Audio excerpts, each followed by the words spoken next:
الان خوشحالی؟ خوشحالی چجوریه؟ خوشحالی همینه دیگه، همش همینه. اخ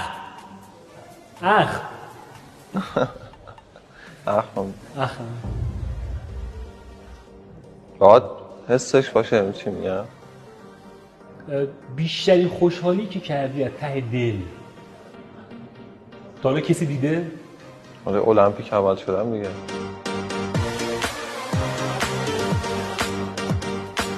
آخه اون فینال آسیایی 2019 یادته با چین؟ آره. تو تایم استراحت چی گفتی به محمد آقا بنا؟ گفتم کنده بزنم بهش. اون چی گفت؟ بزن. خب بزن. گفت تو رو خدا صبر کن کاری نداشته. یادم نه ولی فکر کنم گفت بزن. نه جلو بودم گفت نه نمیخواد دیگه. آره دقیقاً.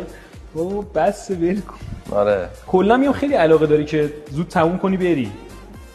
دیگه دستم برسه دیگه. آره چرا استرس داشته باشیم کی میبرم که عکس فروش کن تموم کن بره دیگه. واسه همین میگم کارو سریع در میاری و دیگه اجازه بده. کارو کلا به داورم نمیسپاری. حالا اون فیناله همینجوری شد دیاره. دیگه کشتی دیگه. ورزش لحظه‌است. هر لحظه ممکنه یه اتفاق بیفته. مثلا اون کشتی واسه خودم رفتم کمر بگیرم، خودم خاک شدم. کنده رو آوردم بالا، اجرا کردم، 2 پوانمو ندادن. خیلی چیزا دست به دست هم میده ولی خب ان شاءالله ما داریم تجربه به دست میاریم و ان شاءالله که تو المپیک این اتفاقا نیفته. ان شاءالله.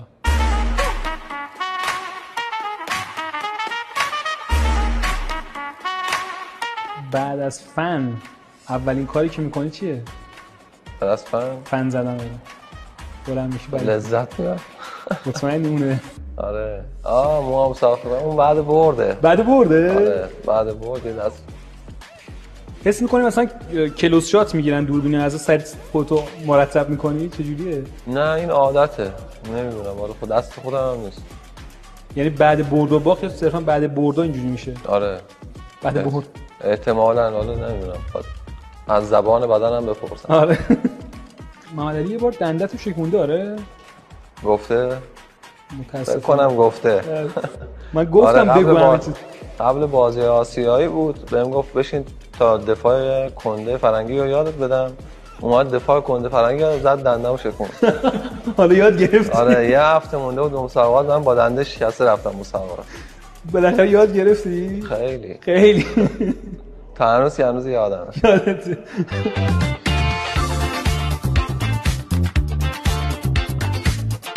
طلای محمد علی گرایی یا طلای محمد رضا گرایی؟ گزینه 3 نداری. یه دونه گفتی دیگه. اینجوری بهت بگم محمد علی جواب داد سری. گزینه 3 نداریم. طلای محمد علی گرایی، طلای محمد رضا گرایی. گزینه 3 یکی انتخاب کن. هر دو نمیشه. هیچ کدوم هر دو نداریم. میشه. حالا ما میگیریم ببینیم میشه. ان شاءالله. خب تیشرت شلوار مشکی تنگ یا تیپ رنگارنگ گله گشاد؟ تیشرت شلوار مشکی گشاد. نه دیگه یکی. نه. کلا دوست نداری لباس تنگ دوست نداری درسته؟ خیلی تنگ. آره دیگه. چرا همون مشکی. مشکی ولی خیلی دوست داری. آره مشکی. آره مشکی. ولی تنگ گوشه دوست نداری؟ نه. دوست داری لباس گشاد تنگ؟ نه گشاده ولی خب تنگ دوست ندارم. گوشت گوجه یا کباب برگر سلطانی؟ گوشت گوجه. دو بنده قرمز یا آبی؟ 100% آبی. مرسی.